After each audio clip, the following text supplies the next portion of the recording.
Charles Darwin was able to look at finches on different islands and not only suppose correctly that they came from a common ancestor, but also to propose a method by which they became a different species.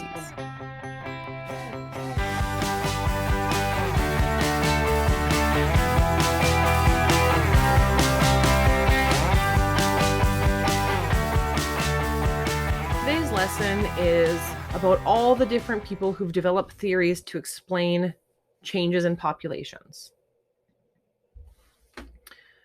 So, people have been asking questions for centuries regarding how life developed on Earth, how species came to be, how they came to look what they are, and how they change. So, throughout history, theories have developed through observations, analysis of data, and the formation of a variety of hypotheses. So, the most important Greek philosophers, Plato and Aristotle, believed that life existed on Earth in a perfect and unchanged form. So, there was no natural selection and no evolution. Now, because of the time when these men happened to live, there wasn't photographs, people didn't travel across different places in the world, and there wasn't easy transportation of written materials. So we weren't able to see differences that existed in similar species from previous times to current times, so current for Plato and Aristotle. So what they saw was all that they understood existed. So one of the first people to challenge this idea that life forms do not change was Georges-Louis Leclerc and Comte de Buffon.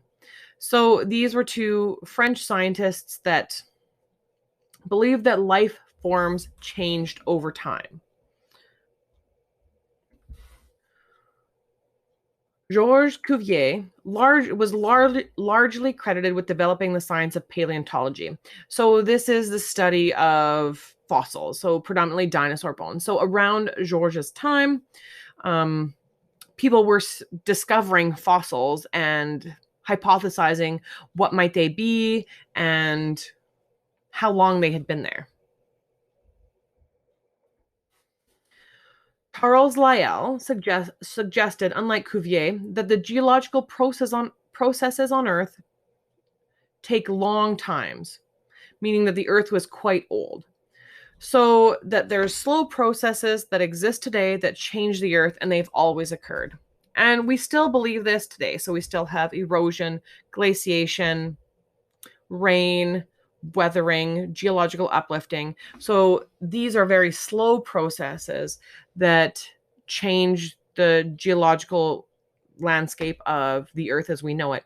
The Atlantic Ocean is getting bigger with the Marianas Trench, and the Pacific Ocean is slowly getting smaller.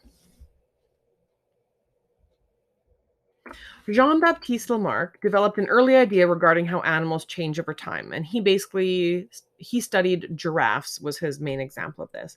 Now, it's important to note that Jean-Baptiste Lamarck's ideas were wrong. They were incorrect.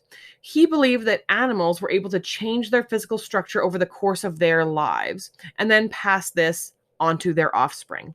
So he thought that giraffes who weren't able to reach low-hanging leaves would slowly stretch their necks just by trying every day to reach higher and higher leaves, and then their necks would stretch over the course of their life, and then the offspring would be born with a longer neck because those giraffes had stretched their necks during their life. Now, again, this idea is an incorrect idea. Charles Darwin is often known as one of the fathers of natural selection because he was one of the first people to publish a book describing this process. So he traveled aboard the HMS Beagle on a voyage to survey the coast of South America. Now, he wasn't a sailor, he was a scientist. And he made numerous observations regarding organisms that he saw along the way. So one of the places where they went was the Galapagos Islands, and he was able to study finches on many different islands. And though they all were finches, they all had slightly different head and beak formation that was significant in the way that they ate. So the changes in the beaks, the differences in their beaks, were because they ate different types of food. Now, at the same time, Alfred Wallace was studying organisms in South America and Malaysia. So Alfred Wallace had the same ideas as Charles Darwin, but Charles Darwin published his essay first. So both Darwin and Wallace were influenced by Thomas Malthus's essay on the principles of population that stated that populations produced more offspring than the environment could support. So if if species produced more offspring than the environment would support, that meant that some are more likely to survive and some are less likely to survive.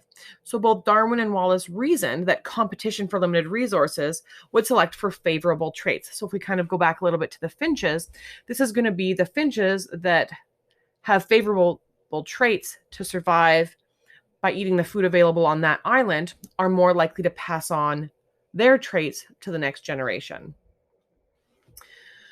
So therefore, a proportion of the population would have these traits. And as time passed, an increased proportion would have those beneficial traits. And then as following generation, an even greater proportion would have those traits because it's going to improve their chances at surviving and reproducing. And so that's really the theory of natural selection, is that if you have beneficial traits, you are more likely to survive. And you pass those along to your offspring, and only the organisms that have beneficial traits are able to survive and pass on those traits to the next generation. So over time, we see a change in the species. So with Darwin's finches, again, each island had a different finch species. The finch species had different shaped beaks, and their beaks were shaped to match their food source. So some had really hard beaks to crack open nuts. Some had long, skinny beaks that were used to pull bugs out of trees. Some had beaks that were adept at ripping plants out by the roots to eat the roots. And so Darwin supposed that these present forms of life descended from a common species or an ancestral species. So he termed this evolution. So that present forms of life, all present forms of life, descended from an ancestral species. Now, it's not the same species. It's not only one. It could be a variety of them. And the mechanism for this modification is natural selection. So the natural selection is where we have the pressure from the environment on the species to select for advantageous traits.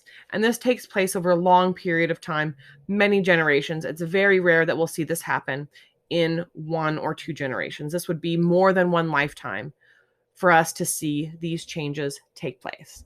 So that's a little brief background on the history of the theories of change in species. And I'll catch you guys next time. Bye. If you enjoyed this video, check out our website, online.plrd.ab.ca, and visit us on Facebook, Prairieland Online Academy. You can find out all that's going on with Prairieland Online Academy.